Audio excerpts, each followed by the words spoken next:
Good morning all of you. आज के इस रिवीजन ऑडियो क्लिप में हम लोग बात करेंगे रेजिडेंशियल स्टेटस का। रेजिडेंशियल स्टेटस के लिए सेक्शन है सेक्शन 6 और साथ में एक और सेक्शन का डिस्कशन करेंगे, वो है सेक्शन 5। सेक्शन 5 में बात करेंगे स्कोप ऑफ टोटल इनकम। चलिए शुरुआत करते हैं सेक्शन 6 से, रेजिडेंशियल स्टेटस।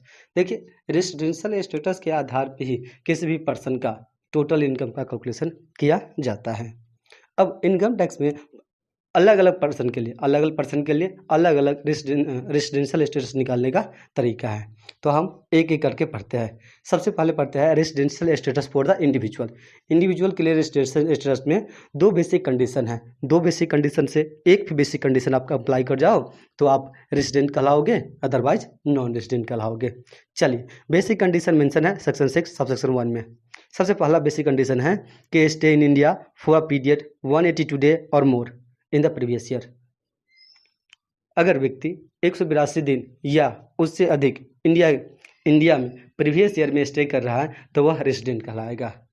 या दूसरा कंडीशन है कि स्टे इन इंडिया कर रहा है फॉर अ पीरियड 60 डे और मोर, एंड साथ में एक और कंडीशन लगा हुआ है, एंड 365 डे और more in last 4 preceding to the previous year.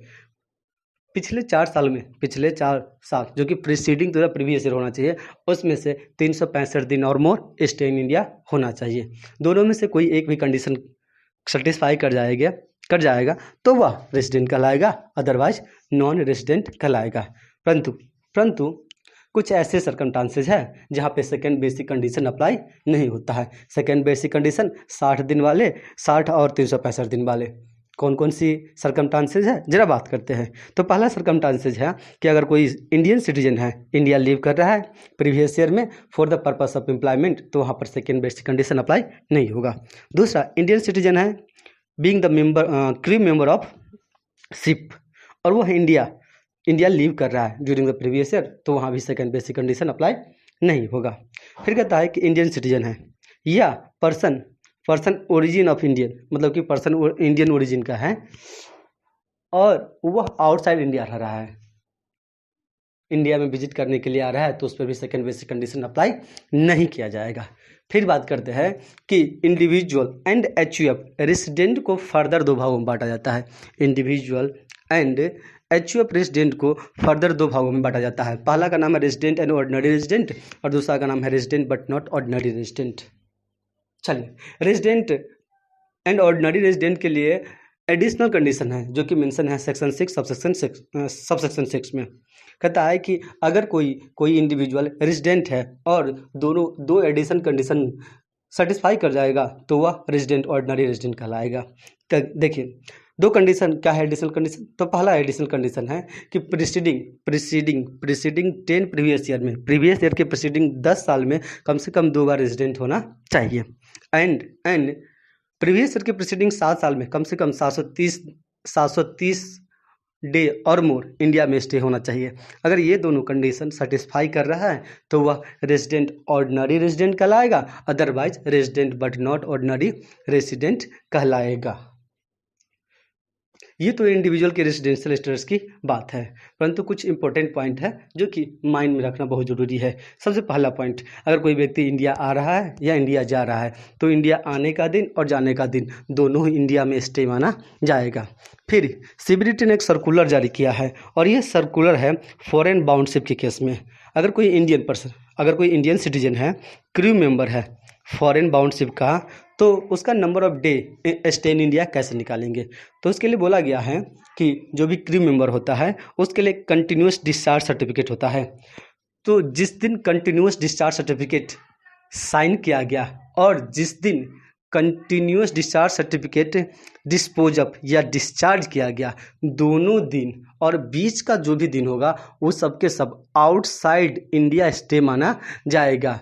बाकी बात जो लेफ्ट डेट बच गया वह इंडिया में स्टे माना जाएगा। तो ये तो बात था इंडिविजुअल का रेजिडेंशियल स्टेटस कैसे निकालेंगे। फिर हम लोग बात करते हैं कि रेजिडेंशियल स्टेटस एचयूएफ का कैसे निकालेंगे। तो रेजिडेंशियल स्टेटस एचयूएफ के लिए सेक्शन 6 सबसेक्शन 2 में बात किया गया है।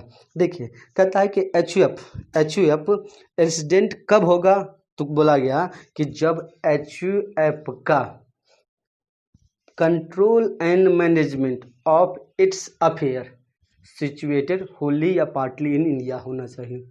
कहता है HUF का control and management of affair situated या तो होली या पार्टली इन इंडिया है तो रेसिडेंट, अदरवाइज नॉन रेसिडेंट।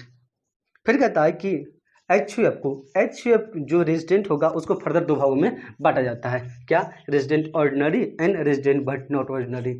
तो यहाँ पर क्या HUF का फिर से हम देखेंगे एडिशनल कंडीशन वाले? नहीं, HUF का एडिशनल कंडीशन नहीं देखना है, यहाँ पे कर्ता का एडिशनल कंडीशन सेटिस्फाई करना पड़ेगा। अगर कर्ता पिछले 10 साल में कम से कम 2 बार रेजिडेंट और preceding to the previous 7 year में 730 दिन और मोर स्टे इन इंडिया है तो वह HUF रेजिडेंट ऑर्डिनरी कहलाएगा, otherwise resident but not ordinary कहलाएगा। फिर हम लोग बात करते हैं कि पार्टनरशिप फॉर्म AOP BY इत्यादि का रेजिडेंशियल स्टेटस कैसे निकालेंगे। तो इसके लिए क्या बोला गया कि देखिए पार्टनरशिप फॉर्म हो गया, AOP BY लोकल अथॉरिटी, ये सब रेजिडेंट कब कहलाएगा? जब बोला गया कि जब उसका control and management of its affair Holi या पार्टली सिचुएटेड इन इंडिया होगा, रेजिडेंट होगा।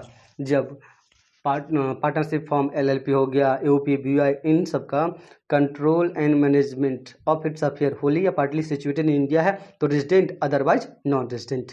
उसके बाद बात करते हैं कंपनी का रेजिडेंशियल स्टेटस कैसे निकालेंगे। तो कंपनी का रेजिडेंशियल स्टेटस बहुत ही इंपॉर्टेंट है। कंपनी के रेजिडेंशियल स्टेटस के लिए सेक्शन 6 सबसेक्शन 3 बात करता है, जिसमें कहता है कि जितना भी इंडियन कंपनी है वह रेजिडेंट होता है। परंतु इंडियन कंपनी को छोड़ करके जो भी अदर कंपनी है उसका अगर place of effective management in India है तो वह रेजिडेंट कहलाएगा, अदरवाइज नॉन रेजिडेंट कहलाएगा। फिर कहता है कि प्लेस ऑफ इफेक्टिव मैनेजमेंट क्या होता है। सीधी भाषा में बात करें तो प्लेस ऑफ इफेक्टिव मैनेजमेंट का अर्थ होता है कि वो स्थान जहाँ से मैनेजमेंट क्रूशियल डिसीजन मतलब कि अपना मुख्य निर्णय लेता है वही प्लेस माना जाता है प्लेस ऑफ इफेक्टिव मैनेजमेंट। फिर देखिए ये तो था रेजिडेंशियल स्टेटस सेक्शन 6।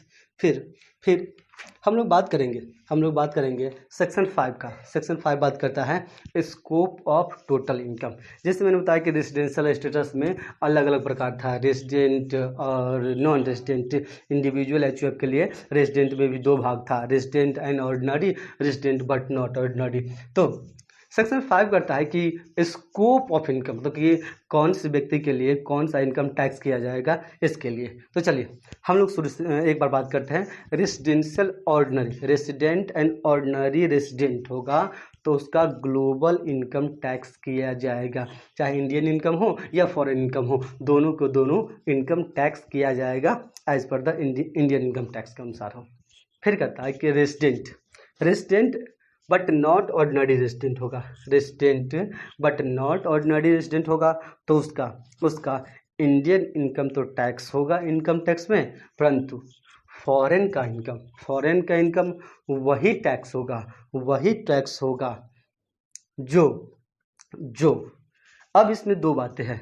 अगर बिजनेस कर रहा है तो बिजनेस का कंट्रोल इंडिया से हो रहा है, अगर प्रोफेशनल कर रहा है तो प्रोफेशन का सेटअप इंडिया से हो रहा है। मतलब कि रेजिडेंट बट नॉट ऑर्डिनरी का इंडियन इनकम इंडिया के इनकम टैक्स में टैक्स होगा, परंतु फॉरेन इनकम में सिर्फ वही इनकम टैक्स होगा जो इंडिया से बिजनेस कंट्रोल किया जा रहा है या इंडिया से प्रोफेशनल सेटअप किया गया है।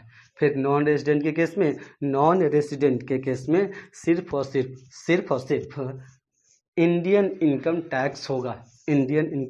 टैक्स किया जाएगा। चलिए आज के लिए इतना ही। Thank you.